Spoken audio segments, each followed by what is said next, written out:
Working in soon. How soon? Within weeks. Yeah, I think so.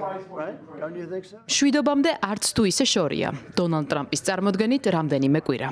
მისი სტუმარი ემანუელ მაკრონი ამაში ბოლომდე დარწმუნებული არ ჩანდა. თუმცა საფრანგეთის პრეზიდენტს იმის ნამდვილად სჯერა, რომ უკრაინამ შვიდობა კაპიტულაციის გარეშე უნდა მიიღოს. ცეცხლის შეწყვეტა კი მყარი გარანტიების თანხლებით.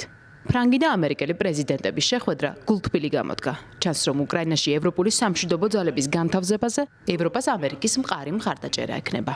ამერიკის პრეზიდენტი დარწმუნებულია, რომ მოსკოვი ამაზე დაითანხმა. Yeah, he will accept that. პუტინი მიიღებს ევროპულ სამშვიდობო ძალებს. მე მას კონკრეტულად ეს კითხვა დავუსვი და გეტყვით, რომ მას პრობლემა არ აქვს. ევროპულ ჯარებს შეეძლებათ უკრაინაში ჩასვლა, როგორც კი მშვიდობა დამყარდება. ევროპა უზრუნველყოფს უსაფრთხოების გარანტიებს უკრაინისთვის. ჩვენი მხრიდან კი იქნება მხარდაჭერა. ჩემი ფუნქციაა დავასრულო ომი. ვფიქრობ, მისი დასრულება კვირების განმავლობაშია შესაძლებელი. თუ ჭკვიანურად ვიმოქმედებთ, თუ არა და დავკარგავთ ახალგაზრდა და ლამაზ ადამიანებს, რომლებიც არ უნდა კვდებოდნენ. ეს ყველაფერი კი შესაძლოა მესამე მსოფლიო ომამდეც კი მივიდეს. ეს არ გვინდა და არ უნდა დავუშვათ. არ მსურს წინასწარ ვისაუბროთ იმ განხილვებზე, რომელიც პროცესშია, მაგრამ გეტყვით, რომ ჩვენ საერთო ამოცანა გვამოძრავებს. ესაა სოლიდური და ხანგრძლივი მშვიდობის მშენებლობა უკრაინისთვის. მე პატივს ვცემ უკრაინელი ხალხის გამბედაობასა და წინააღმდეგობას. გვესმის იმ გარანტიების საჭიროებაც, რომელიც ვითარების სტაბილიზებაში დაგვეხმარება. ამერიკის შეერთებული შტატები და საფრანგეთი ყოველთვის ისტორიის სწორ მხარეს იდგნენ და დღესაც ამის დროა. ცეცხლის შეწყვეტასა და სამშვიდობო შეთანხმებას უნდა მივახციოთ უსაფრთხოების გარანტიებით. აქტიურად ვსაუბრობთ უკრაინის სუვერენიტეტზე. ევროპელების სამშვიდობო მისია კი იქნება არა კონფლიქტის მხარე, არამედ დააკვირდებიან იმას, თუ როგორ სრულდება სამშვიდობო შეთანხმება. რადგან ერთხელ უკვე გვქონდა მინსკის შეთანხმება, რომელმაც არ იმუშავა. მე აქ მოვედი ჩემს ევროპელ პარტნიორებთან საუბრის შემდეგ და მათი სახელით გეტყვით, რომ ევროპა მზადაა გახდეს უფრო ძლიერი პარტნიორი, გააკეთოს მეტი თავდაცვისთვის, იყოს საიმედო პარტნიორი ვაჭრობასა და ეკონომიკაშიც. ოვალურ კაბინეტში ემანუელ მაკრონისთვის განთავსებულ ამ სკამზე რამდენიმე დღეში კირ სტარმერი იჯდება. ვაშინგტონში გამგზავრებამდე დიდი ბრიტანეთის პრემიერ-მინისტრმა მკაფიო განცხადება გააკეთა, რომლითაც ძლიერი ევროპის შესახებ ფრანგი კოლეგის აზრი კიდევ უფრო მეტად განამტკიცა. ლონდონი თავდაცვის ხარჯებს ზრდის.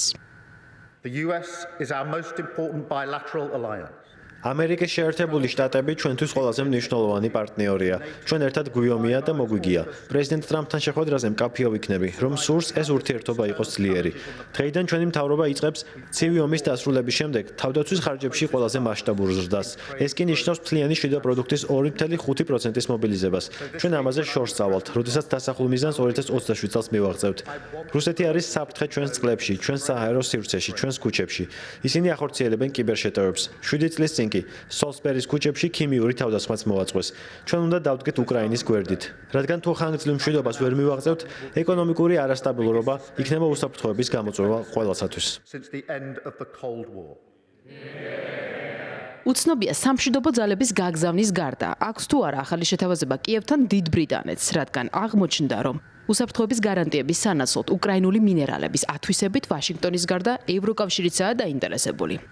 ალტერნატიული შეთავაზება უკრაინამ მას შემდეგ მიიღო, რაც კიევსა და ვაშინგტონს შორის იშვიათ მინერალებთან დაკავშირებული შეთანხმება სიტყვიერად შედგა.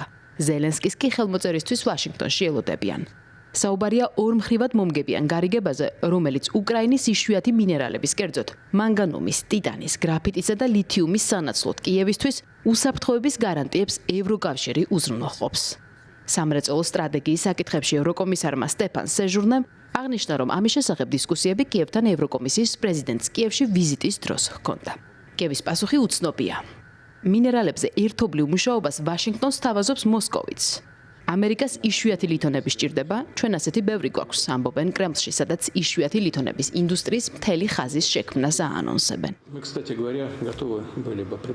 ჩვენ იშვიათი მინერალების გაცილებით დიდი რესურსი გვაქვს ვიდრე უკრაინას. შეგვიძლია შევთანხმდეთ ამერიკის შეერთებულ შტატებთან. მზად ვართ ეს ამერიკელ პარტნიორებს შევთავაზოთ. არა მხოლოდ ადმინისტრაციას, არამედ კომპანიებს.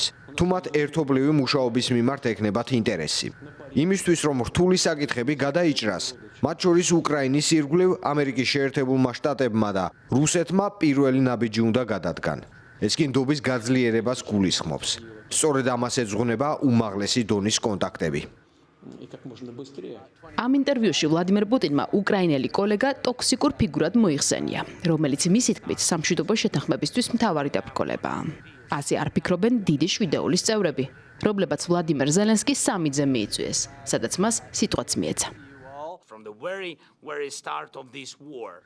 ჩვენი ოჯახები, მოქალაქეები ღელავენ იმაზე, გაგრძელდება თუ არა ამერიკის მხარდაჭერა. იქნება თუ არა ამერიკა კვლავ თავისუფალი სამყაროს ლიდერი. გულწრფელად გეტყვით, რომ ჩვენთვის ამას დიდი მნიშვნელობა აქვს. ომის დაწყების დღიდან ჩვენ გვინდოდა მშვიდობა და ახლა, როგორც არასდროს, გვჯერა, რომ ნამდვილი და ხანგრძლივი მშვიდობის მიღწევა შესაძლებელია. თუ რა თქმა უნდა, ერთად ვიდგებით. რუსეთთან მოლაპარაკებებისას მაგიდასთან თავისუფლების ყველაზე ძლიერი დამცველები უნდა იყვნენ ამერიკა, ევროპა და უკრაინა. მხოლოდ ასე მოხდება რეალური შეთანხმება. თუ უკრაინა დარჩება ნატოს მიღმა, ეს იქნება უფრო ხარჯიანი და რთული გზა ყველასათვის. უსაფრთხოების გარანტიები გვჭირდება იმისთვის, რომ გაიმარჯვოს მშვიდობამ. უკრაინის საკითხზე გადაწყვეტა, რომ მოახლოვდა კიევშიც, მოსკოვშიც, ვაშინგტონშიც და ბრიუსელშიც საგრძნობია. ღია და დახურული ხაზებით მოლაპარაკებები აქტიურ პროცესშია. შემდეგი ნაბიჯი ერთობლივი მაგიდაა, თუმცა სად და როდის უცნობია. თურქეთი კვლავ მასპინძლობის ინიციატივით გამოდის.